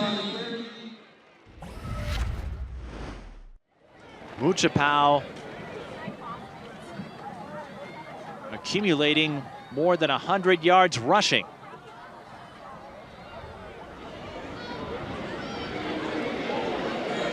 Will he get his number called again on 1st and 10? You bet he will on the pitch, but the right side a little more pinched off. Mahtomedi was along the right hash mark.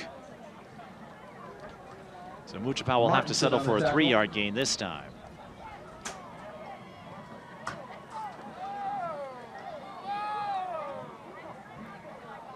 Second and 7 for the Zephyrs. But once again, over 100 yards rushing. Has 1 touchdown to his credit. We'll see if he can pick up a second.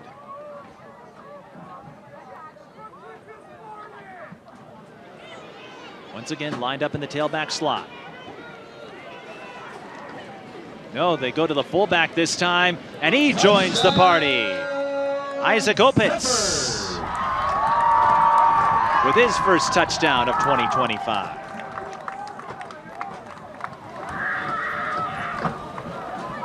Scoring for Mahtomedi, number 42, Isaac Opitz. You don't see this often. 5 different Zephyrs on offense scoring, and then Hazy had the punt return for a touchdown all the way back in the first quarter. Brian Flick will kick for the Zephyrs. This will put us in the Mercy Rule threshold, so after this we'll have the running clock, which means we'll be done in about 10 minutes, unless Highland Park were to score again. Byvolk and beginning a little wobbly with his kicks. Kick is good.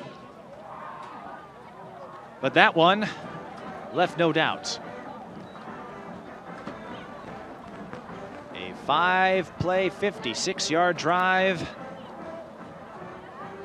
2 minutes, 54 seconds. We'll take another look at our upcoming schedule. I said I'd be with you on Tuesday for a soccer doubleheader, Woodbury and White Bear Lake. Weather looks solid for that one. And then September 16th, we go to the volleyball court indoors, Park of Cottage Grove and White Bear Lake. And then we'll have another soccer doubleheader. This one's always a good one. Hill Murray and Mahtomedi. Mahtomedi boys and girls have been front runners. The girls, of course, winning state last year. And Hill Murray always a force. A conference and section game on the 18th. We hope to see you then.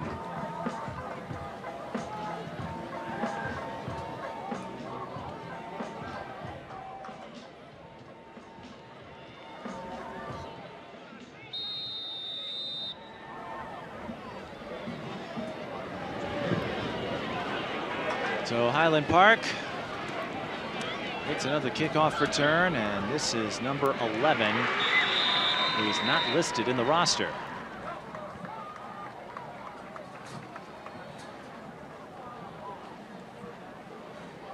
Again, the clock will run from here. Tackle for the Zephyrs.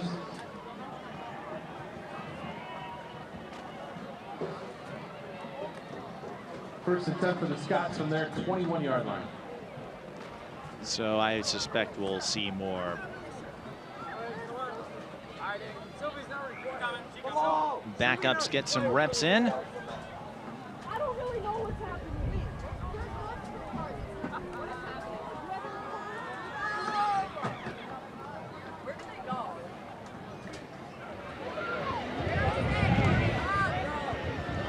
Again, the Mahtomedi dominated from start to finish. This is Lechuga back in service after, I believe, he suffered a cramp. Hargrove and Seapress on the tackle for the Zephyrs. He's still maybe feeling some ill effects because he is hobbling back to the Highland Park bench. He picked up 7 yards, but may have exacerbated whatever ailment was afflicting him.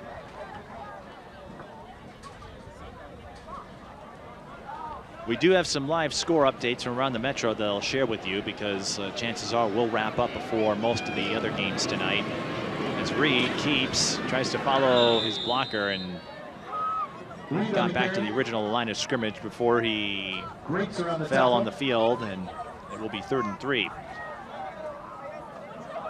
Stillwater leading Park of Cottage Grove 15-3. The Ponies lost their season opener last night. Becker over Hutchinson 14-0. Becker looking to bounce back after getting blanked by Orono.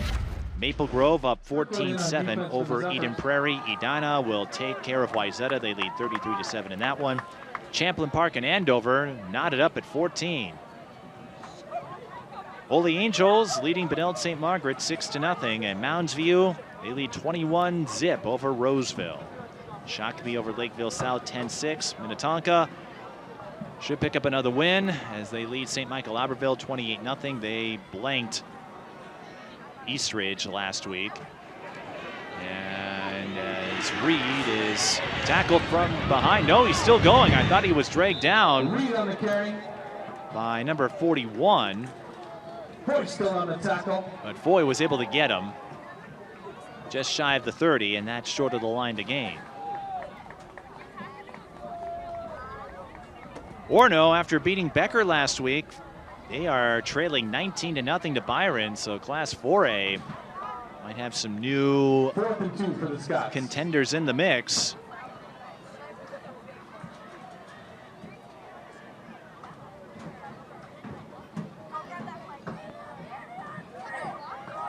And outside of district action, Moorhead beats Woodbury 34-27.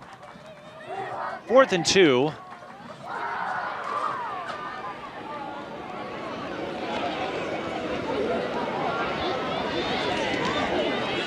He gives it to Jackson, who is swallowed up almost instantly by Liam Carter, and Mahtomedi will take over on downs.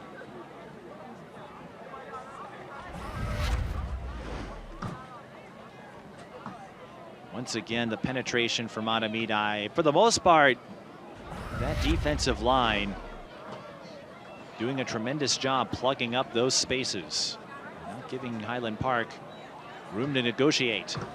Tackle number 74, Liam Carter on the last tackle.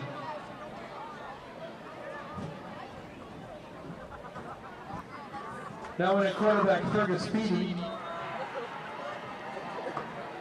New quarterback in for Mahtomedi.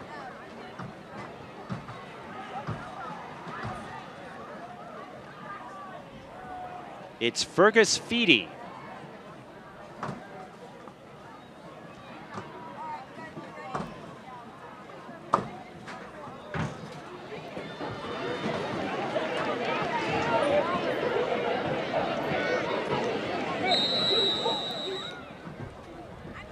Mahtomedi will have to take a timeout. And that will stop the clock with 5:10.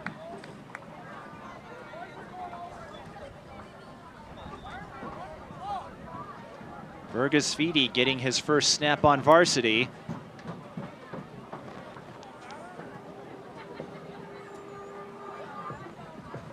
He wasn't listed on the game day roster.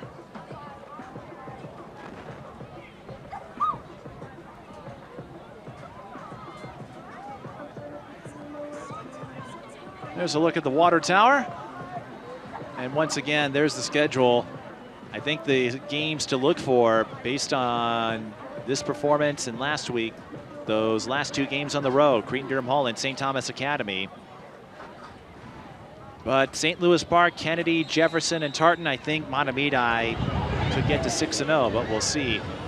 And I'm looking at all the rosters that we had access to. Fergus Feedy not listed in any of them. Flag flies, and it's a false start. First penalty of the second half. False start. Offense. 5-yard penalty. First down. As Pat Sajak used to say on Wheel of Fortune, there are worse times for that. First and 15, but you won't sweat it much when you're up 47-7. On the carry is number 14, and we're going to be learning a whole lot of new names here. Amada on the tackle.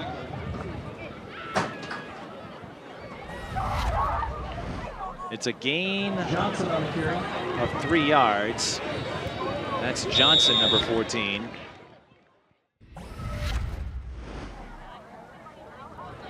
I suspect there may be some updates coming to the roster after tonight. But again, in a game like this, we saw, now we have number 41 at quarterback. And Johnson on the carry. There's a flag that comes in from the backfield. And I don't have a 41 on our roster either. As I was saying, I think there will be some updates. Kirkwood is number 41.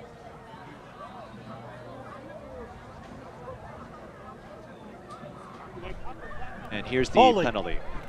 Offense. 10-yard penalty from the previous spot. Replay second down.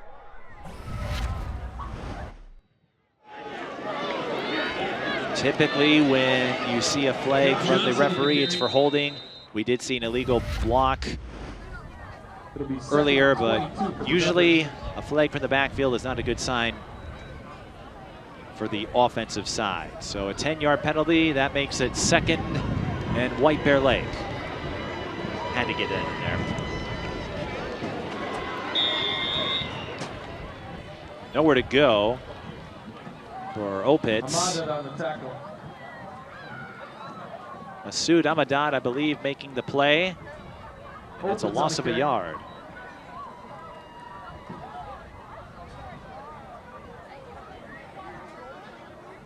But for these younger student athletes, this could be the seed that plants bigger aspirations. Plays aren't turning out all that well yet, as Kirkwood will keep and pick up about 3 yards. 4th and 20. Another 3 minutes to go. 4th and 20 but for those freshmen, sophomores, or even the juniors who go to the practice sessions, do all the reps, run all the plays, may not get the glory of the starters. Getting this kind of action can be fruitful later on. So it looks like Feedy, yes, is back out there, but he'll pitch it to Johnson. Johnson, plenty of space. Johnson, one man to beat. Can't quite clear him, but he turns a 4th and 20 into a first down. Gullickson on the tackle. Johnson's carry good for And that should allow Mahtomedi to run out the clock if they wish. Johnson picking up 28 yards on 4th and 20.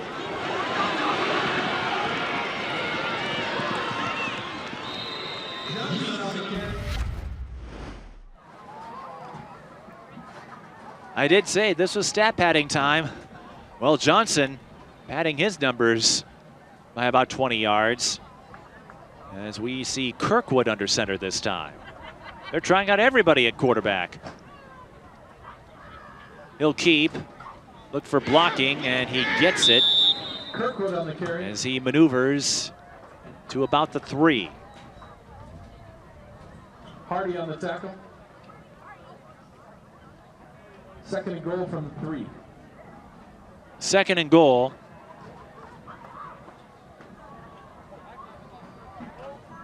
Whether or not Mahtomedi scores is academic.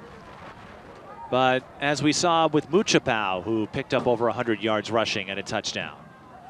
As we're getting here from Johnson, who turned a 4th and 20 into a first down with his legs.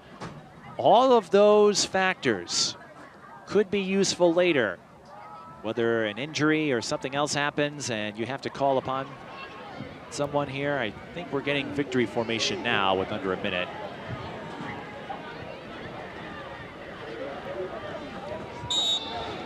And that is indeed the case. Feedy takes a knee, and that's going to do it. And the play clock not moving, but I don't think it makes much of a difference at this point. Mahtomedi, a wire-to-wire win. They were the favored team, and they demonstrated their might from the first series of the game, forcing a 3-and-out on Highland, turning a high snap into an 8-yard touchdown run, a punt return for a touchdown that was blocked. Any way you slice it, Mahtomedi delivered.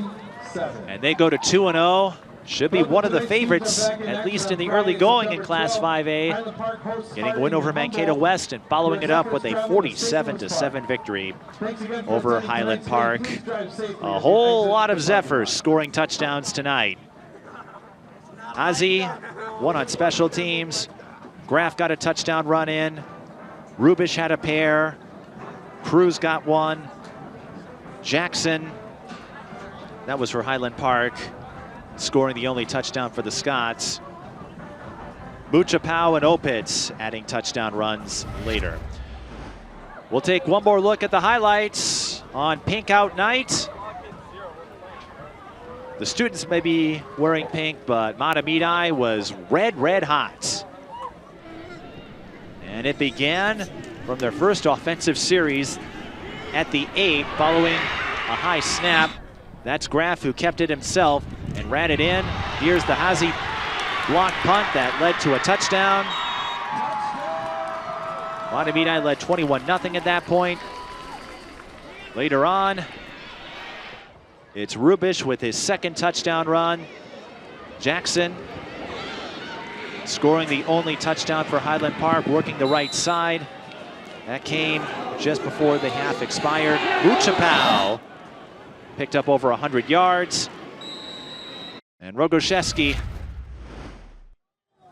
got plenty of experience at quarterback tonight. A lot of folks from Mahtomedi picking up reps, and that could pay dividends later on this year. Again, Mahtomedi has a lengthy winnable stretch ahead of them, and Highland Park could pick up some wins as well. So these two teams certainly worth keeping an eye on, but the Zephyrs asserting their authority through 2 weeks of the regular season. They win 47-7 over Highland Park. We invite you to join us again on Tuesday for a boys-girls soccer doubleheader, White Bear Lake and Woodbury. Until then, this is Mike Beaton thanking you for watching live coverage of high school football on SCC. We'll see you next time.